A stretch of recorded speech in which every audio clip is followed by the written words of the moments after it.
Visibility as intimacy. The hidden god of modern religion requires faith belief in the unseen. The solar god requires observation relationship with the seen. You could argue that the sun is the most personal god because it is the only one that never leaves you in the dark. It is personally responsible for every heartbeat, every meal, and every vision you have. As long as the sun is there, we have a source to look to. You wouldn't need a holy book to prove God exists. You would only need to step outside. Religious hypocrisy. The sun is extremely important to our existence. You know how parents raise you, teach you what you need to know to survive this world, and then die. Life goes on, right? In religions like Judaism, Christianity, and Islam, God is defined as the single, ultimate reality. This definition usually includes the three O's: omnipotent, all-powerful, the creator and sustainer of the universe; omniscient, all-knowing, aware of all past, present, and future events; omnibenevolent, perfectly good and just; transcendent, God exists outside of time and space, yet is often seen as a personal God who listens to prayer and intervenes in human history. As described, God is very powerful, so if God leaves us for a time, mankind should be able to carry on without God, like how parents leave us and we carry on. All we have to do is use what we have been taught to survive. Now, there are three views. Scientific atheist view: we survive. The laws of nature don't need a supervisor. Mystical theist view: we vanish. The source of reality is gone. Philosophical view: we survive, but we face a dark night of the soul where we must become our own gods to decide what is right and wrong.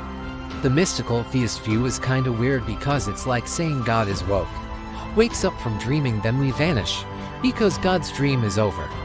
The philosophical view is bizarre because even atheists don't have to believe in God to function. As a proper, successful society, China is a good example. China is generally viewed as politically atheist, irreligious. Most citizens don't identify with a specific membership-based church, and millions practice folk traditions, ancestral worship, and spiritual philosophy. The scientific atheist view makes sense to me the way religion defines God. If God is so powerful, then anything God creates lasts for a long time until it completely ages out, like Mars. Now, if we go by the mystical theist view but the sun is God and the sun vanishes, mankind is going to have severe problems. Making the sun God. If we define God as the sun, we move from a revealed religion based on faith to a natural religion based on observable reality. This is actually one of the oldest concepts in human history, often called solar monotheism. In this hypothetical, the definition of God becomes very literal and measurable. The literal sustainer of life. If the sun is God, then the theological claim that we cannot exist without him becomes a scientific fact. Photosynthesis: God would be the direct source of all food. Every calorie you consume is essentially stored sunlight. The energy cycle: without this God, the Earth would reach near absolute zero temperatures within weeks. Visibility: and like the hidden God of many religions, this God is visible to everyone, regardless of their faith, every single day. Historical precedent: many of the world's most powerful early civilizations reached this exact conclusion. They didn't just see the sun as a symbol, they saw it as the supreme authority. Ancient Egypt saw Aten, the king of gods. Pharaohs were seen as his literal sons. Inca Empire: Tindi, the sun was the ancestor of the Inca people. His health was the empire's health. Hinduism was Surya, one of the 5 major deities, seen as the eye of the universe who sees all deeds. Roman Empire: Sol Invictus, the unconquered sun, a patron of soldiers and the state. Philosophical implications: a physical God. If God is a star, the relationship between humanity and the divine changes significantly. Indifference: the sun doesn't care about your prayers in the traditional sense. It shines on the just and the unjust equally. This God is governed by physics, not morality. Judgment: in some ancient views like the Mesopotamian Shamash, the sun was the god of justice because its light exposes everything hidden in the dark. The leaving scenario: if this God leaves us, burns out, or disappears, the survival of mankind is impossible. We would have roughly 8 minutes of light left, and perhaps a few weeks of survivable warmth before the atmosphere freezes. Modern perspective. Saganism. The astronomer Carl Sagan famously said, "We are made of star stuff." In a modern, secular sense, many people hold a sun god adjacent view. They don't worship the sun as a person with a name like Ra, but they hold a profound reverence for it as the singular engine that allowed consciousness to evolve. In this view, the sun is the first cause of our existence. If God is the sun, then God is a fact, but God is also impersonal.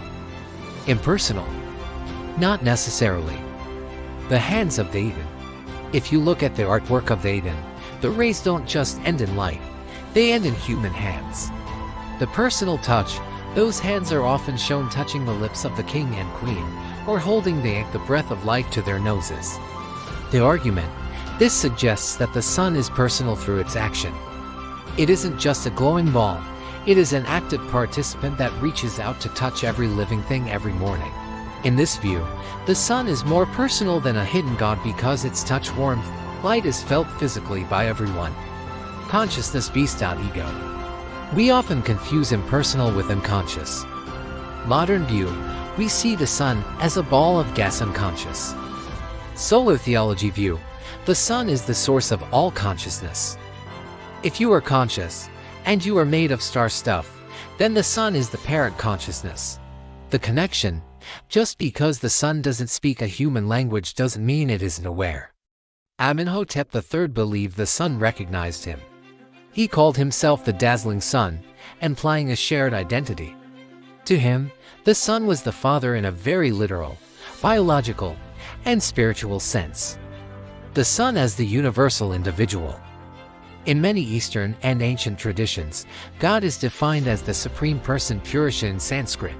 An impersonal force like gravity just pulls. A personal force like the sun nurtures. The sun creates specific seasons, dictates the growth of specific flowers, and responds to the earth's tilt. It cares for the biosphere by providing the exact parameters needed for life. To a Kemetic priest, that care is the definition of a personal relationship. Visibility as intimacy. The hidden god of modern religion requires faith, belief in the unseen. The solar god requires observation, relationship with the seen. You could argue that the sun is the most personal god because it is the only one that never leaves you in the dark. It is personally responsible for every heartbeat, every meal, and every vision you have. As long as the sun is there, we have a source to look to. You wouldn't need a holy book to prove God exists. You would only need to step outside. Always do your own research. Like, share, subscribe, make a comment, and have a blessed day. Thanks for watching.